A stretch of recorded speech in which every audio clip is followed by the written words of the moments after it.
Welcome to SR smart studies అండి. ఏపీడిఎస్సికి prepare అవుతున్న అభ్యర్థులకి first of all the best. అసలు ముందు ఎలా ప్రిపేర్ అవ్వాలి ఏంటి అనేది మనం నేర్చుకుందాం. చాలామంది కొత్త ఆస్పిరెంట్స్ ఉన్నారు. వాళ్ళకి ఎలా ప్రిపేర్ అవ్వాలి ఏంటి అనేది తెలీదు. ఎవరిని అడగాలి, ఎలాంటి అప్రోచ్ ఫాలో అవ్వాలి అనేది కోచింగ్ సెంటర్స్కి వెళ్తేనే తెలుస్తుందని చాలా భయపడుతూ ఉంటారు. సో అసలు ముందు ఏం చేయాలి ప్రిపరేషన్ స్టార్ట్ చేయడానికంటే ముందు అంటే ఫస్ట్ టెక్స్ట్ బుక్స్ని గ్యాదర్ చేసుకోనండి. టెక్స్ట్ బుక్స్ అనేవి స్కూల్స్లో కానీ లేదంటే సెకండ్ హ్యాండ్ బుక్ షాప్స్లో కానీ దొరుకుతూ ఉంటాయి. లేదు అంటే ఏపీ గవర్నమెంట్ అఫీషియల్ వెబ్సైట్లో కూడా సాఫ్ట్ కాపీస్ అనేవి అవైలబుల్గా ఉన్నాయి. సాఫ్ట్ కాపీస్లో నుండి మీరు చూసుకోవచ్చు టెక్స్ట్ బుక్స్ అనే వాటిని. లేకపోయినట్లయితే మీకు టైం ఉంది అనుకున్న వాళ్ళు ఎవరైతే ఉంటారో వాళ్ళు ఓన్ నోట్స్ అనేది ప్రిపేర్ చేసుకోండి. ఓన్ నోట్స్ ప్రిపేర్ చేసుకోలేని వాళ్ళు టెక్స్ట్ బుక్స్ని చదవండి. బయట మార్కెట్లో చాలా పబ్లికేషన్స్ నుండి చాలా టైప్స్ ఆఫ్ బుక్స్ వస్తూ ఉంటాయి. వాటికంటే కూడా టెక్స్ట్ బుక్ అనేది చాలా ప్రామాణికం. ఒకవేళ ప్రింటింగ్ ఎర్రర్ కానీ ఏదైనా ఒక ఎర్రర్ వల్ల మీరు చదివిన బుక్లో మిస్టేక్ ఉంటే మాత్రం మీకు ఖచ్చితంగా మార్క్ రాదు. టెక్స్ట్ బుక్లో ఏదైతే మనకు ఉంటుందో అదే సమాధానంగా ఫైనల్ ఆన్సర్గా మీకు మార్క్ వస్తుంది. కాబట్టి ప్రతి ఒక్కళ్ళు టెక్స్ట్ బుక్స్ని గ్యాదర్ చేసుకోవడానికి ప్రయత్నించండి. టెక్స్ట్ బుక్స్ లేని వాళ్ళు సాఫ్ట్ కాపీస్లో అయినా సరే టెక్స్ట్ బుక్ని చదవడానికి ప్రయారిటీ ఇవ్వండి. ఇప్పుడు తెలుగు సబ్జెక్ట్ని ఎలా ప్రిపేర్ అవ్వాలి ఏంటి అనేది చూద్దాం.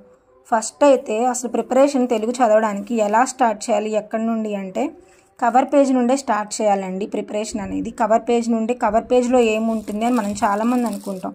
ఇప్పుడు టెక్స్ట్ బుక్స్లో మీరు గమనించినట్లయితే ఇందాక నుండి చూస్తున్నారు. 3rd class text book Telugu తోట, 4th class text book Telugu తోట, 5th class text book Telugu తోట, 6th క్లాస్ టెక్స్ట్ బుక్ వచ్చేటప్పటికి తెలుగు బాట, 7th 8th కూడా తెలుగు బాట ఉంటుంది. 9th క్లాస్ వచ్చేటప్పటికి మీరు చూడొచ్చు ఇక్కడ తెలుగు పరిమళం అని ఉంటుంది. ఇప్పుడు చూసినట్లయితే మీకు అర్థమవుతుంది 3rd 4th 5th క్లాసెస్లో టెక్స్ట్ బుక్ పేరేంటి అంటే తెలుగు తోట. తెలుగు సబ్జెక్టు తెలుగు పేరేంటి అంటే టెక్స్ట్ బుక్ పేరు తెలుగు తోట 3వ తరగతి నుండి 5వ తరగతి వరకు.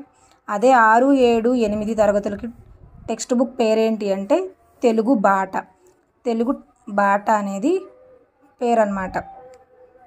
తర్వాత వచ్చేటప్పటికి 9th క్లాస్ చూసినట్టయితే తెలుగు పరిమళం. 3, 4, 5 తరగతుల తెలుగు టెక్స్ట్ బుక్ తెలుగు వాచకం పేరేంటి అంటే తెలుగు తోట. 6, 7, 8 తరగతుల తెలుగు వాచకం పేరేంటి అంటే తెలుగు బాట. 9th క్లాస్ వచ్చేటప్పటికి తెలుగు పరిమళం. సో ఇప్పుడు ప్రిపరేషన్ అనేది ఎలా స్టార్ట్ చేయాలి ఏంటి అంటే కవర్ పేజ్లో నుండి చూసిన తర్వాత మీకు ఫస్ట్లోనే ముందు మాట అనేది ఉంటుందండి. ముందు మాటలోనే మీకు అసలు ఈ టెక్స్ట్ బుక్ దేనికి ఉద్దేశించారు ఏంటి అనేవి కనిపిస్తూ ఉంటాయి. వాటిని చూడొచ్చు. వాటితో పాటు మీకు ఉపాధ్యాయులకు ఇచ్చిన సూచనల్లో మీకు మెథడాలజీ అనేది చాలా వరకు కవర్ అవుతుందండి. తెలుగు మెథడాలజీ అనేది మీకు చాలా వరకు కవర్ అవుతుంది. విద్యార్థులకు ఇచ్చిన సూచనల్లో ఉపాధ్యాయులకు ఇచ్చిన సూచనల్లో తర్వాత వచ్చేటప్పటికి ముందు మాటలో మీకు దాదాపుగా మెథడాలజీలో చాలా విషయాలు కవర్ అవుతాయి. టెక్స్ట్ బుక్ని ఫాలో అవ్వండి ప్రతి ఒక్కళ్ళు. టెక్స్ట్ బుక్లో మీకు ఏది ఎలా చదవాలో క్లారిటీగా ఉంటుంది. ఫస్ట్ ఇండెక్స్లోనే మీకు పాఠం పేరు, ఇతివృత్తము, ప్రక్రియ ఉంటుంది. ఇవి ఖచ్చితంగా ప్రతి ఒక్కరికి నోటెడ్ అయిపోవాలండి. లెసన్ మధ్యలోనే ప్రతి లెసన్లో ప్రతి టెక్స్ట్ బుక్లో వచ్చేటప్పటికి మొదటి 2 పాఠాలు సంసిద్ధతా పాఠాలుగా ఇవ్వడం జరిగింది. సంసిద్ధతా పాఠాలని జూను, జూలై మాసాల్లో చెప్తారండి. అదే మాటని ఇక్కడ మీకు ముందు మాటలో ఉపాధ్యాయులకు సూచనలో కూడా ఇవ్వడం జరిగింది. ఒకసారి మీరు చూసుకోండి. ఫస్ట్ లెసన్ గాంధీ మహాత్ముడు. దీని రచయిత బసవరాజు అప్పారావు గారు.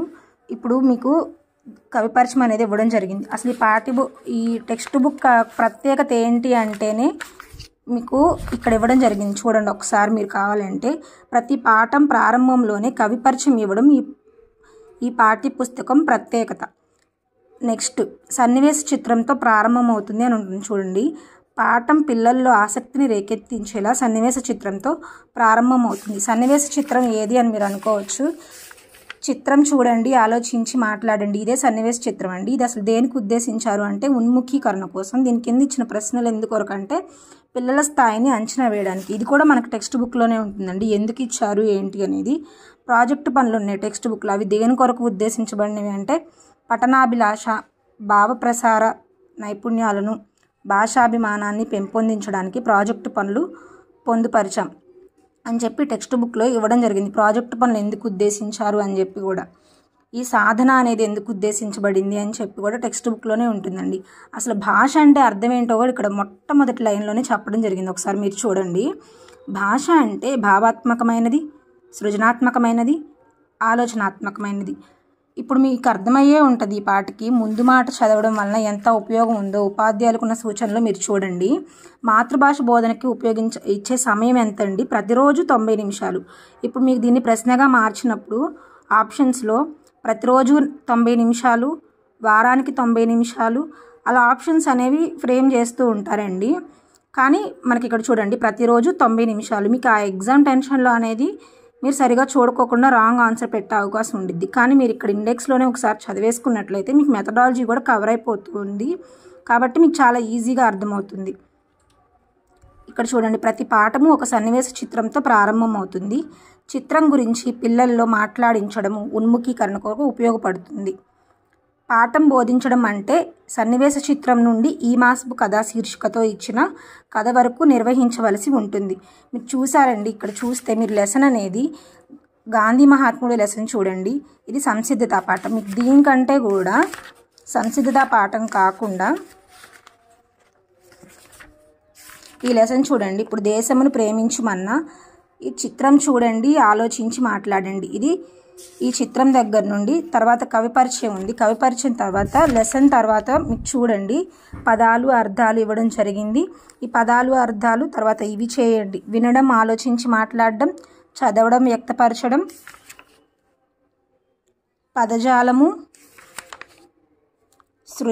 స్వీయ రచన, సృజనాత్మకత, ప్రాజెక్టు పని, భాషా అంశాలు ఇవన్నీ టెక్స్ట్ బుక్లో ఉన్నాయండి. ఈ పాట మెయిన్ లెసన్లో ఉన్నాయండి. దీని తర్వాత ఈ మాసపు పాట తర్వాత ఈ మాసపు కథ. దీంతో ఒక లెసన్ అయిపోయిందండి. దీంతో ఒక లెసన్ అయిపోయిన తర్వాత నెక్స్ట్ లెసన్ స్టార్ట్ అయింది. మీరు చూడండి అంటే మెయిన్ లెసన్ తర్వాత మీరు ఇదే పాఠంలో కూడా మీరు చూడొచ్చు. పరివర్తన అనే లెసను, చిత్రం చూడండి, ఆలోచించండి, దాని తర్వాత కవి పరిచయము, దాని తర్వాత లెసన్ ఉంటుంది. లెసన్ తర్వాత ఇవన్నీ చూడండి